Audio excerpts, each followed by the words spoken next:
Good morning, guys. Welcome to this episode of Happiness After Codependency. I don't know if the intro worked or not. I wasn't able to watch, but if you saw it, let me know. Let's see if my little innovation here did its thing as we get ready here for 2022. I'm excited to be here with you guys this late morning, coming into early afternoon. Thank you, guys, first of all, for being here, supporting me in this work, in growing our freedom from codependency. It takes all of us. We're all part of this adventure and part of what is going on out there. So I'm excited to have you as part of my family and journey out of codependency into my own freedom and well-being. And I am excited to contribute to your journey in that. So today we have our first episode of a new series called Restoring Self-Trust. This is what we're going to be focusing on throughout 2022 as a topic and as a focus in our healing and in our freedom, coming into really knowing, loving, and living who we are. So we're going to start that out today with our first episode of this series, which is what is self-trust and why it's essential to your healing, as well as we're going to be digging into this for at least the next couple of weeks into January, because we're coming up on 30 days till the free, my first 5-day Freedom from Codependency Challenge starts January 10th. You can sign up for it. It's free. It's 5 days of live training with me and understanding what self-trust is, and restoring your emotional legitimacy and how to care for your emotions, how to befriend them, how to take back your sovereignty and your personal power, and how to identify and build safe relationships, all between January 10th and January 14th, 2022. So the link above to enroll in that is above on Facebook, below on YouTube, and it's on my front page on my website at freetheself.com. Now, before we get started here, I need to get this shared out to the community real quick. The community is your safe haven here on the internet, where you can find tools and guidance and support in your journey back to self-trust and knowing and loving and living who you are. Now, a couple caveats with the community is we have some very strict rule policies. This helps us create a safe, secure container where we can communicate effectively, and some of those rules include particular approaches to communication.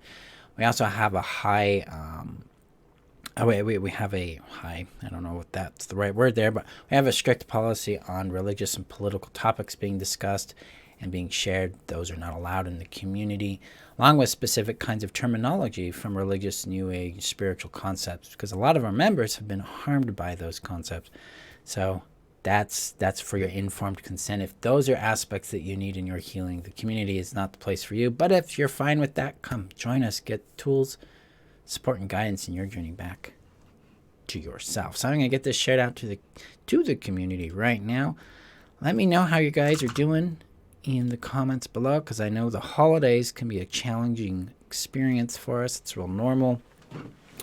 It's real understandable for that to be happening in your world. I can tell you, December is peppered with a lot of joy. It's my children were born this month. My girlfriend's birthday is this month. Things like that, as well as grief.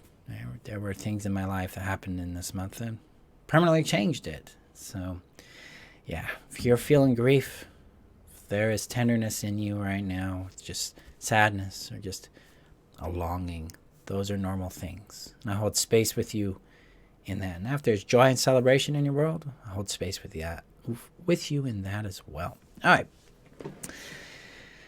Okay, self-trust, why it matters, what it is.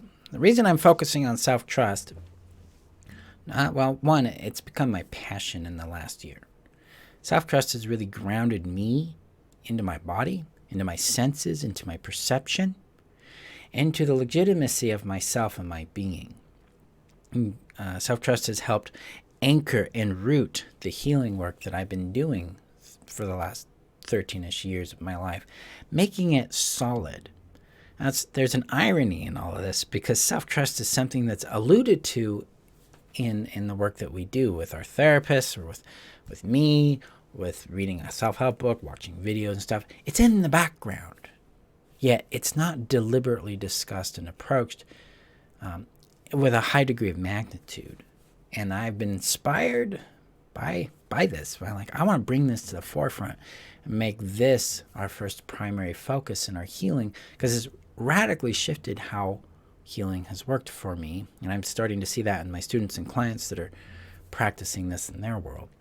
So what is self-trust? Now, there's a lot of definitions out there. So I created my own that's more relevant to the work we do here together. And that definition is this. Self-trust is a high confidence in the legitimacy of my being. So I'll say that again. It's a high confidence in the legitimacy of my being.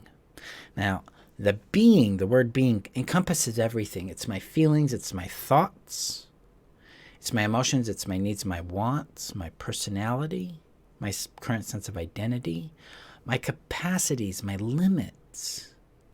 It's how I do things. It's how I experience things. It's the sensations that show up in my body. It's what I sense with people, places, and things. It's the whole of it.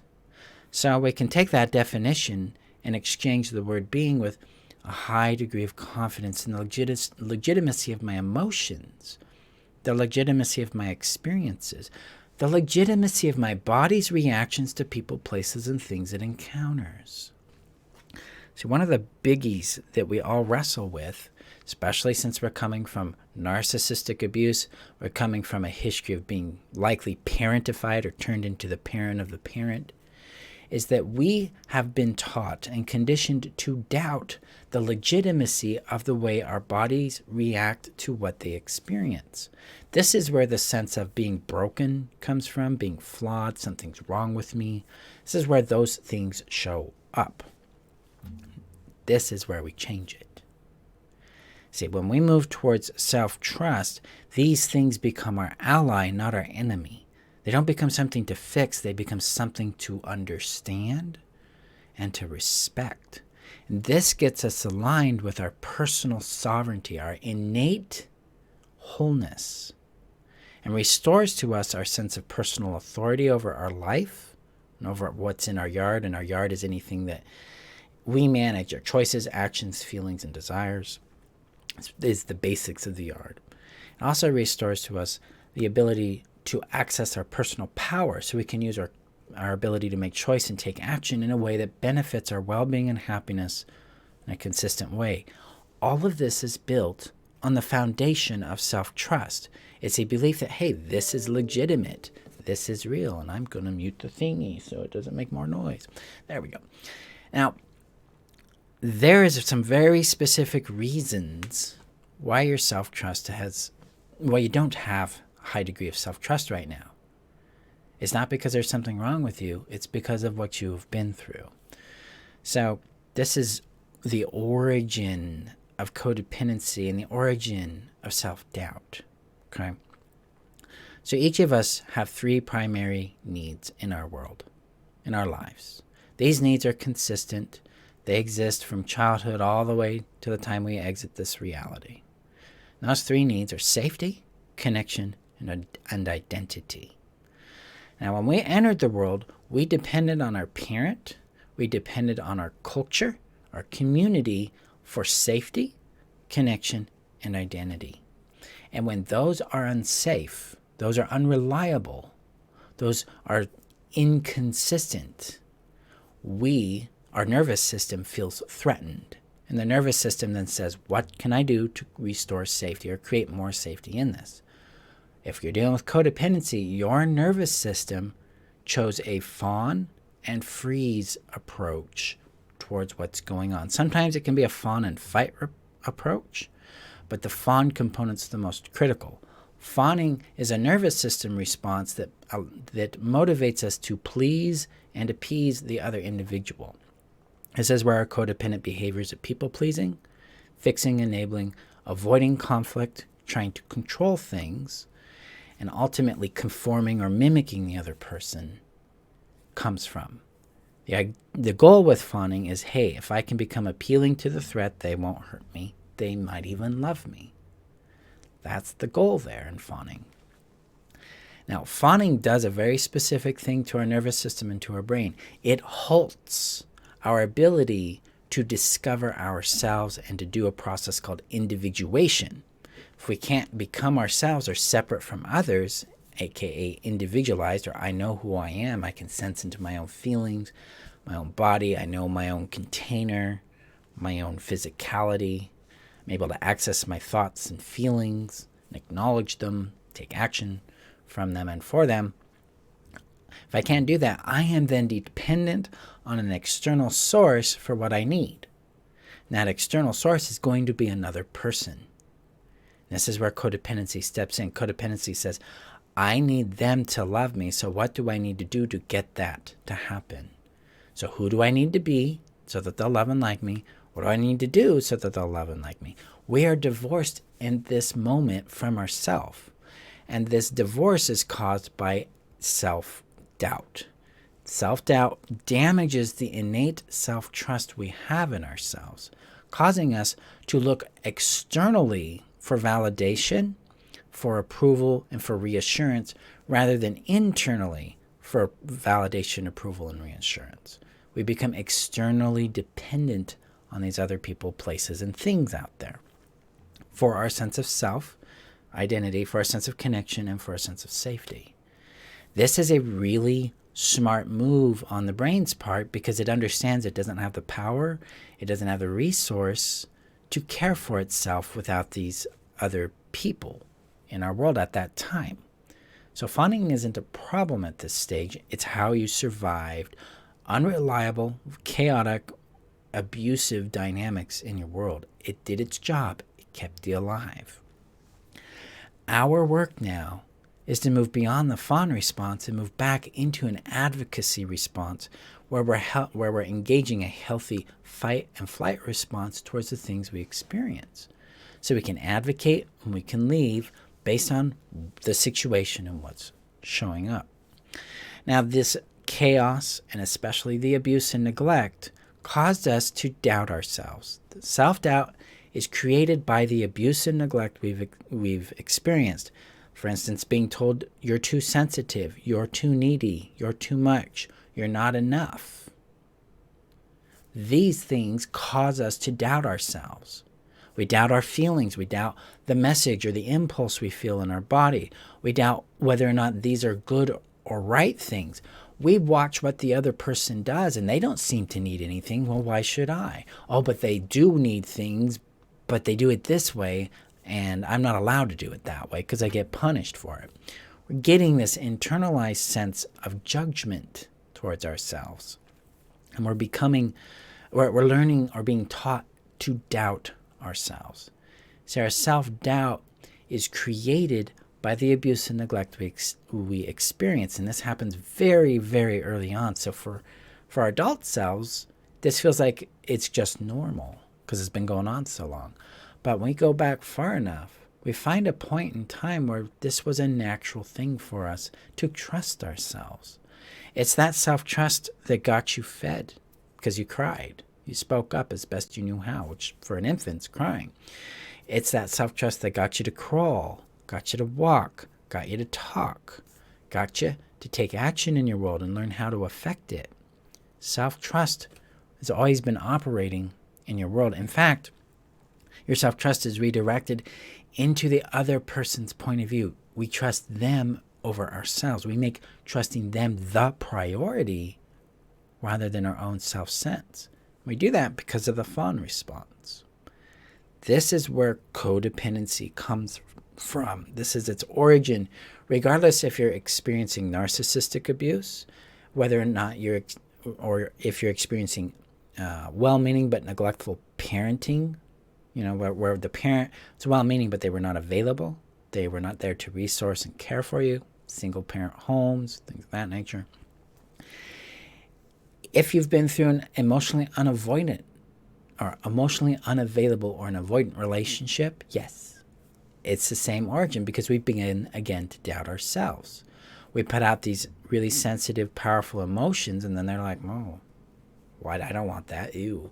And we start to go, what? Is there something wrong with what I feel? See, this is the origin to codependency, despite what experience that codependency originated in. It comes back to self-trust. And through self-trust, we can start restoring safety, connection, and identity in a healthy way that allows us to come into knowing, loving, and living who we are. And that's what we're going to be doing here in our episodes here, in this particular series we're doing. Now, we can start this process using a self-trust guided practice that I offer in the Restoring Self-Trust Guide, which is linked above on Facebook, below on YouTube, and it's on the front page of my website at freetheself.com. In this guide, it connects you to your first self-trust cultivation practice, which is about trusting just a little bit that the reactions we have to trusting ourselves are legitimate. See, when we bring in legitimacy into our emotional experience, into the sensations that show up in our body, to our perceptions of reality, and to our experiences, we immediately start galvanizing self-trust because we're seeing that we are legitimate, we are valid, we are real to ourselves. That's what it means to be legitimate. To legitimize is to make whatever we experience, feel, perceive, think, want, be, do, or have real and valid to ourselves. That's our first step in cultivating self-trust. So I invite you to get that guide and start this practice with me as we move forward through this series. So today, guys, my friends, take time to consider the impact of self-doubt and distrust on your life and where that came from. And consider opening up to the idea that maybe, just maybe, you can actually trust yourself a little more. Go get the guide and start that practice, and let's see what you discover. Okay, thank you guys for being here for today's episode, and I will see you guys in our next one. Go gently with yourselves, and I look forward to seeing the impact you experience with this work. So let me know in the comments below what shows up for you, okay? I'll see you guys in our next episode. Have a good day. Bye-bye.